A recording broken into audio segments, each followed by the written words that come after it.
30 keping uang perak itu digunakan Yudas untuk membeli sebidang tanah, lalu Yudas terjatuh di tanah itu dan perutnya terbelah, sehingga semua isi perutnya tertumpah keluar. Yudas Iskariot. Yudas adalah nama yang sama dengan sebutan Yehuda dalam bahasa Ibrani, yang artinya Allah dipuji atau pujian. Nama ini pada kala itu adalah sebuah nama yang populer di kalangan orang Yahudi. Sementara Iskariot berasal dari kata Sikari, yang merupakan sebuah nama dari suatu kader pembunuh terlatih di antara pemberontak Yahudi. Ada juga teori lain yang mengatakan bahwa Iskariot merupakan turunan dari kata Keriot, yaitu sebuah kota yang berjarak 15 mil di selatan Hebron di Israel.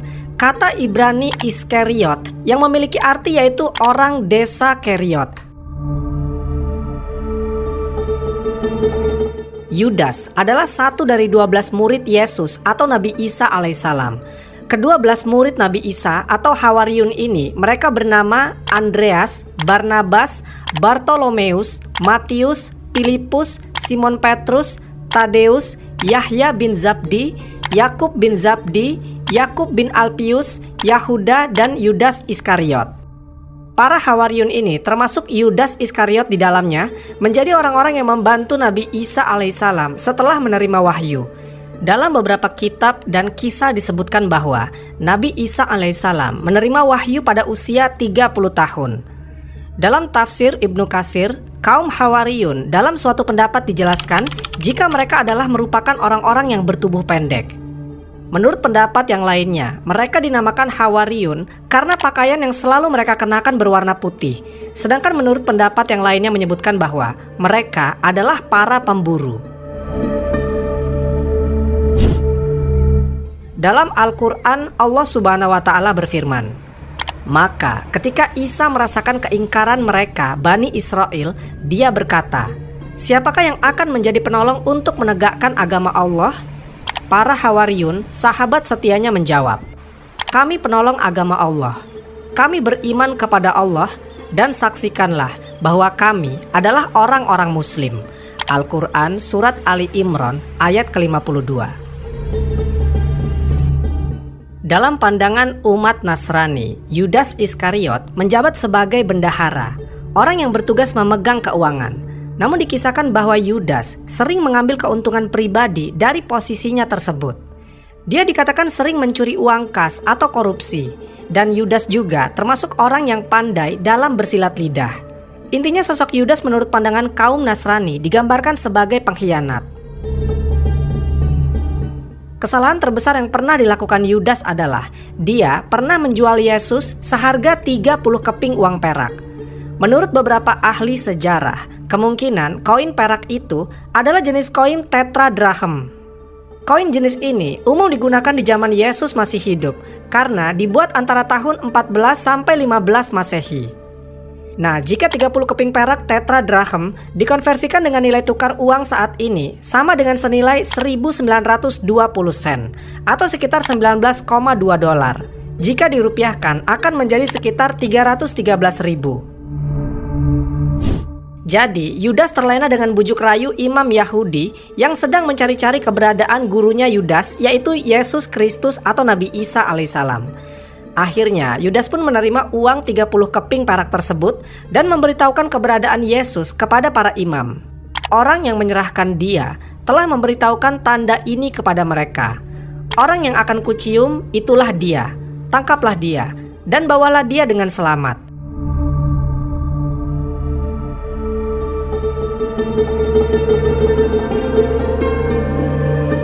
Maka setelah Yudas mencium Yesus, Yesus pun ditangkap. Yesus ditangkap di Taman Getsemani dan dibawa ke pengadilan. Taman Getsemani ini dipercaya berada di kaki bukit Zaitun di Yerusalem, Palestina, dan dipercaya sebagai tempat terakhir Yesus berdoa yang terakhir kalinya sebelum disalibkan. Kemudian setelah berhasil ditangkap, Yesus pun disiksa dan dihukum mati dengan cara disalib. Di dalam Injil disebutkan, ketika tahu kalau Yesus dihukum mati, Yudas merasa tidak senang dan sedih. Akhirnya Yudas mengembalikan 30 keping uang perak itu kepada para imam. Namun pada saat itu para imam menolak. Yudas kemudian melemparkan kepingan perak itu ke bait suci, kemudian Yudas pergi. Para imam kemudian mengambil uang perak itu dan berkata, "Tidak diperbolehkan memasukkan uang ini ke dalam peti persembahan, sebab ini uang darah." Setelah Yudas pergi, beberapa waktu setelah itu, dia memutuskan untuk mengakhiri hidupnya dengan cara gantung diri. Namun menurut Lukas, 30 keping uang perak itu digunakan Yudas untuk membeli sebidang tanah, lalu Yudas terjatuh di tanah itu dan perutnya terbelah, sehingga semua isi perutnya tertumpah keluar. Hal itu pun disaksikan oleh penduduk Yerusalem, sehingga tanah itu mereka sebut dalam bahasa mereka sebagai Hakal Dama, yang artinya tanah darah. Jika kisah ini dijabarkan secara logis, saat itu Yudas membeli tanah, kemudian di tanah itu dia gantung diri. Setelah jasadnya mulai membusuk dan menjadi gembung, antara dahan pohonnya atau tali gantungannya putus, dan jasad Yudas yang telah membusuk itu jatuh ke bawah dan terpecah berhamburan.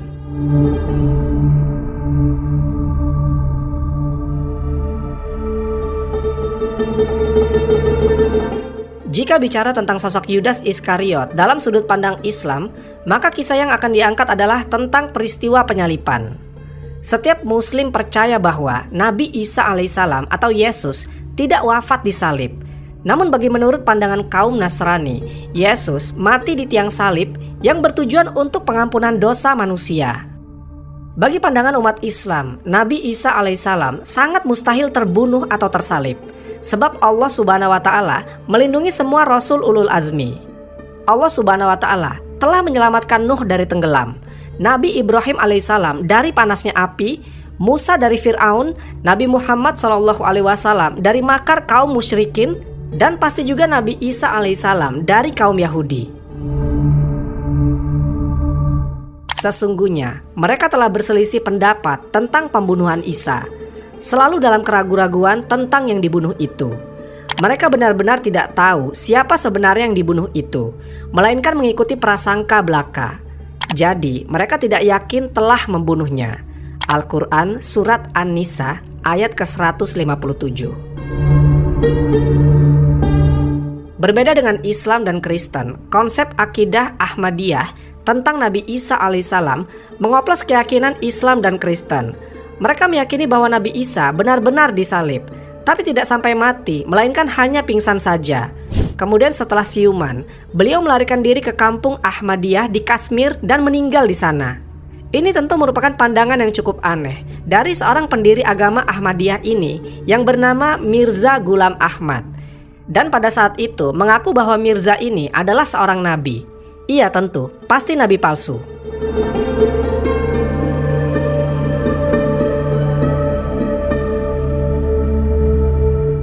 Dalam tafsirnya, menurut Imam Ibnu Katsir disebutkan bahwa orang-orang Yahudi telah melihat langsung berbagai macam mukjizat dari Nabi Isa alaihissalam, mulai dari menyembuhkan orang buta, menghidupkan orang mati atas izin Allah Subhanahu wa Ta'ala, dan lain-lain. Namun, orang-orang Yahudi tetap mendustakan Nabi Isa alaihissalam dan menyelisihinya, serta berupaya untuk selalu mengganggu dakwahnya. Sehingga hal ini menyebabkan Nabi Isa alaihissalam tidak bisa tinggal dalam satu negeri bersama orang-orang itu. Beliau banyak mengembara, dan ibunya, Maryam, pun ikut mengembara bersama beliau. Orang-orang Yahudi masih belum puas dengan keadaan ini. Akhirnya mereka berusaha menemui Raja Damaskus pada masa itu. Raja Damaskus saat itu adalah seorang musyrik penyembah bintang. Para pemeluk agamanya dikenal dengan sebutan pemeluk agama Yunani. Ketika orang-orang Yahudi itu sampai kepada raja itu, mereka menyampaikan berita dusta kepada sang raja bahwa di Baitul Maqdis ada seorang laki-laki yang menebarkan fitnah di tengah-tengah manusia, menyesatkan mereka dan mengajak mereka agar memberontak kepada sang raja. Si raja pun murka mendengar laporan itu. Kemudian dia menulis surat kepada gubernur yang ada di Baitul Maqdis untuk memerintahkan agar menangkap lelaki yang dimaksud ini, lalu menyalibnya dan meletakkan duri-duri di kepalanya agar tidak mengganggu orang-orang lagi. Maka ketika surat raja itu sampai kepadanya, gubernur Baitul Maqdis segera melaksanakan perintah rajanya itu. Lalu dia berangkat bersama sekelompok orang Yahudi menuju sebuah rumah yang di dalamnya terdapat Nabi Isa alaihissalam. Ketika itu, Nabi Isa alaihissalam sedang bersama sejumlah murid-muridnya yang berjumlah 12 orang atau 13 orang, atau menurut riwayat lain dijelaskan saat itu murid-muridnya ada 17 orang. Peristiwa itu terjadi pada hari Jumat sesudah waktu asar, yaitu pada malam Sabtu. Pasukan yang akan menangkap Nabi Isa alaihissalam pun mulai mengepung rumah tersebut. Maka ketika Nabi Isa alaihissalam merasa bahwa mereka pasti dapat memasuki rumah itu, lalu Nabi Isa alaihissalam pun berkata kepada para sahabatnya, "Siapakah di antara kalian yang bersedia untuk diserupakan dengan aku? Kelak ia akan menjadi temanku di surga." Maka ada seorang pemuda yang bersedia untuk itu. Namun ketika Nabi Isa alaihissalam melihat pemuda itu, Nabi Isa alaihissalam tidak mau, karena pemuda itu masih terlalu muda untuk melakukannya. Sehingga beliau mengulangi permintaannya sebanyak 2 atau 3 kali. Tetapi setiap kali beliau mengulangi pertanyaannya itu, tidak ada seorang pun yang bersedia kecuali hanya pemuda itu. Akhirnya setelah Nabi Isa alaihissalam mengatakan, "Baiklah kalau begitu, maka kamulah orangnya." Saat itu Allah subhanahu wa ta'ala menjadikan pemuda itu mirip dengan Nabi Isa alaihissalam, sehingga seolah-olah pemuda itu betul-betul memang Nabi Isa alaihissalam itu sendiri. Tak lama kemudian, terbukalah salah satu bagian dari atap rumah itu dan Nabi Isa alaihissalam tertimpa rasa kantuk yang teramat sangat, hingga akhirnya beliau pun tertidur. Dalam keadaan seperti itu, Allah subhanahu wa ta'ala mengangkat Nabi Isa alaihissalam menuju langit seperti dalam firman-Nya. Ingatlah ketika Allah berfirman, "Wahai Isa, sesungguhnya aku mengambilmu, mengangkatmu kepadaku, menyucikanmu dari orang-orang yang kufur, dan menjadikan orang-orang yang mengikutimu lebih unggul daripada orang-orang yang kufur hingga hari kiamat. Kemudian kepadakulah kamu kembali, lalu aku beri keputusan tentang apa yang selalu kamu perselisihkan." Al-Quran Surat Ali Imran ayat ke-55.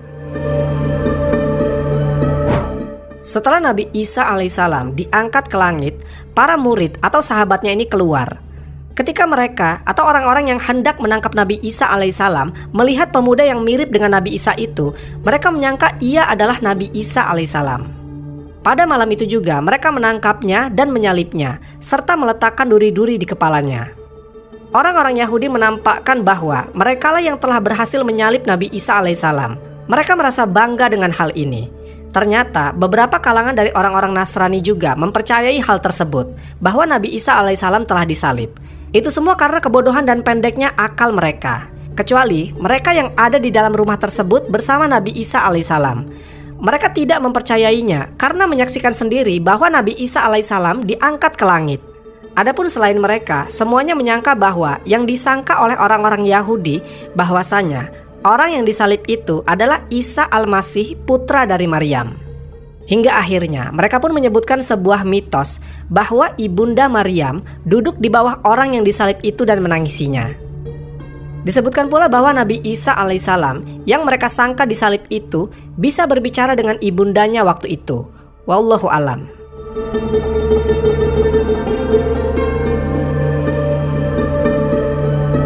Dalam kitab Injil versi Barnabas disebutkan bahwa Nabi Isa alaihissalam atau Yesus tidak pernah disalib. Yang disalib adalah salah satu sahabatnya, yaitu Yudas Iskariot. Atau dalam sudut pandang Muslim, dia disebut sebagai orang yang diserupakan dengan Nabi Isa.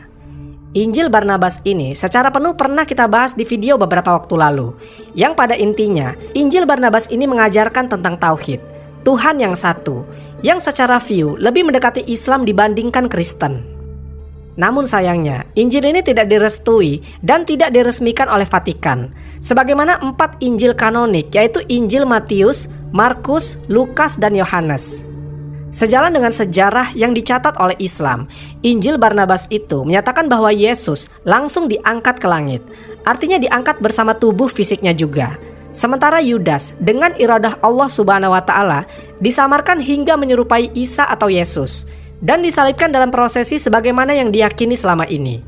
Pendapat lain juga mengatakan bahwa bukan Yudas yang disalib, namun murid Nabi Isa alaihissalam yang lain.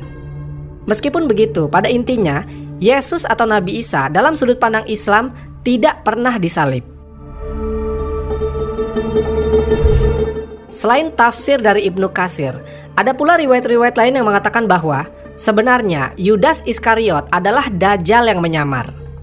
Dajjal menyamar dan berganti nama menjadi Yudas Iskariot, kemudian menyusup dan berpura-pura menjadi salah satu murid dari Nabi Isa alaihissalam. Hingga pada akhirnya, ketika terjadi peristiwa penyalipan Yesus atau Nabi Isa alaihissalam, Allah subhanahu wa ta'ala serupakan wajah Yudas menjadi wajah Yesus. hingga Yudaslah yang akhirnya disalib oleh Raja Herodes. Raja Herodes dan orang-orang Yahudi saat itu mengira kalau Yudas Iskariot adalah Isa bin Maryam. Maka saat itu mata kanan Dajjal atau Yudas Iskariot ditusuk oleh pedang Raja Herodes, dan Dajjal kehilangan atau rusak mata kanannya. Makanya di dalam satu hadis Nabi SAW disebutkan, Dajjal adalah anak keturunan Adam atau manusia yang rusak sebelah matanya. Bagaimana menurut kalian? Wallahu a'lam bishawab. Semoga kisah ini bermanfaat. Lebih dan kurangnya mohon dimaafkan. Yang benar datangnya dari Allah Subhanahu wa taala. Khilaf atau keliru itu datangnya dari saya pribadi sebagai manusia biasa. Sampai ketemu di kisah-kisah seru yang penuh makna selanjutnya. Saya akhiri. Wassalamualaikum warahmatullahi wabarakatuh.